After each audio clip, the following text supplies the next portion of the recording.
G'day, this is Gary007 and welcome to my channel of World of Warships. Don't forget to hit the subscribe button and leave a like and a comment below about your thoughts on this particular destroyer that we're going to be covering today.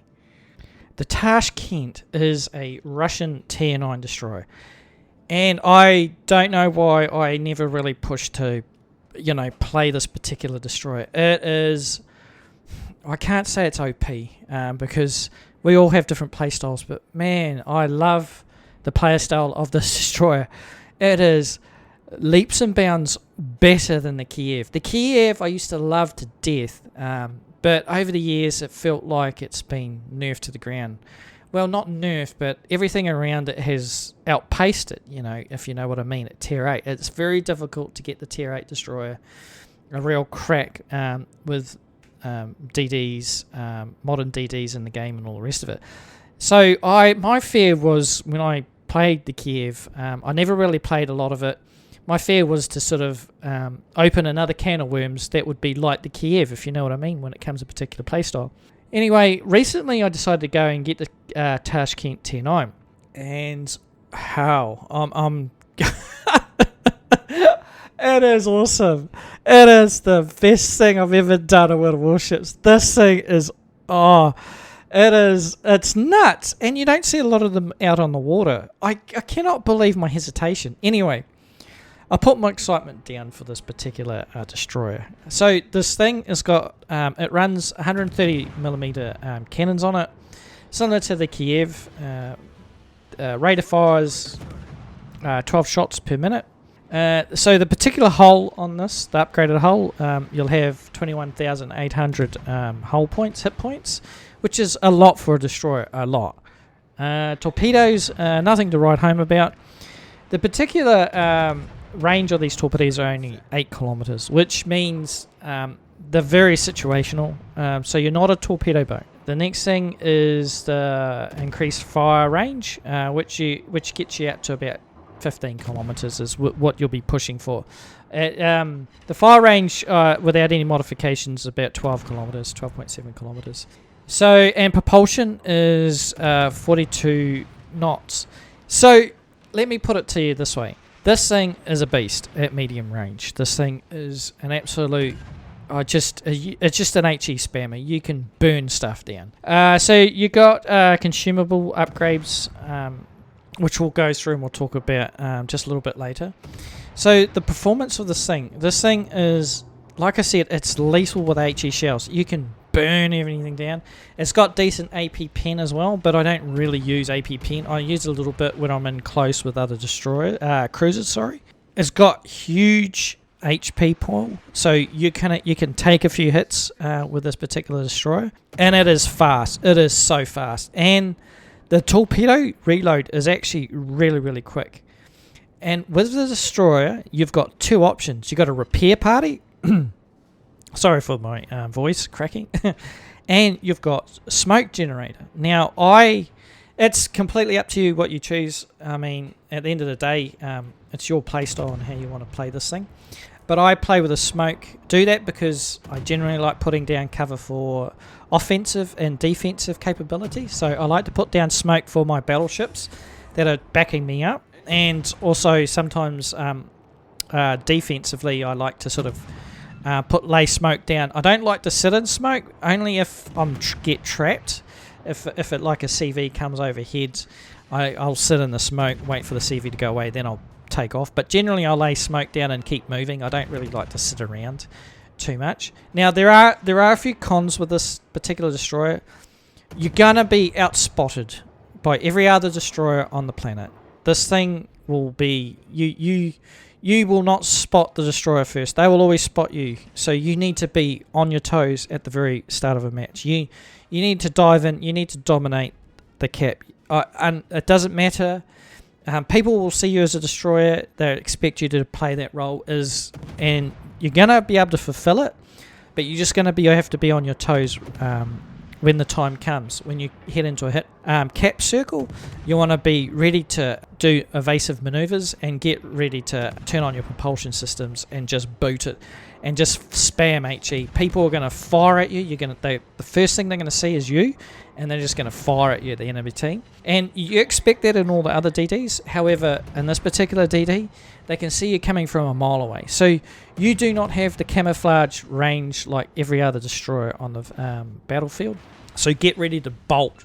As soon as you get to the cap circle, get ready to sort of bolt, do evasive moves, and then start getting aggressive when you start seeing targets fly up. And remember that the minute you start engaging like that, being aggressive, you know that people are going to be aggressive and start firing at you.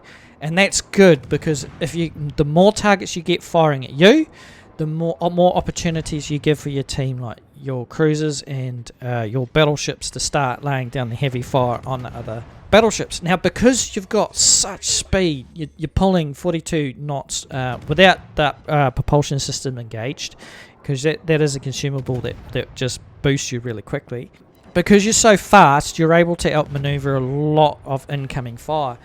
And you can see, you can almost see if battleships and players had eyes on screen, you can almost see them giving up when they can't hit you.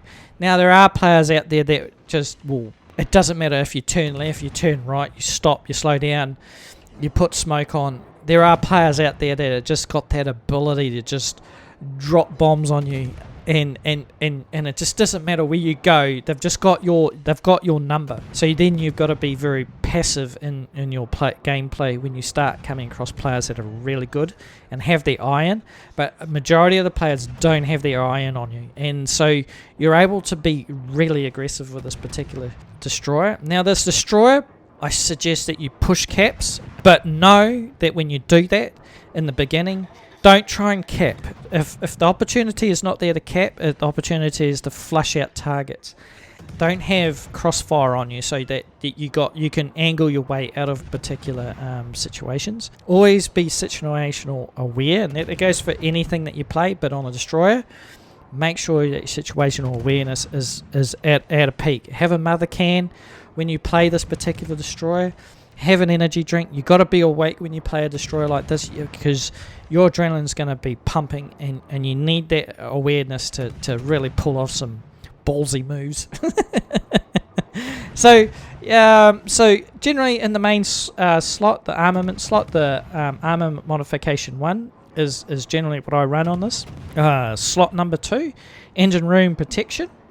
Slot number 3, aiming system modification, because I like to have accuracy with this thing, because you're moving, you're turning, you're doing all sorts of stuff at the same time. You're trying to get shells down range, you're trying to start fires, you're trying to do damage, you're trying to help your team.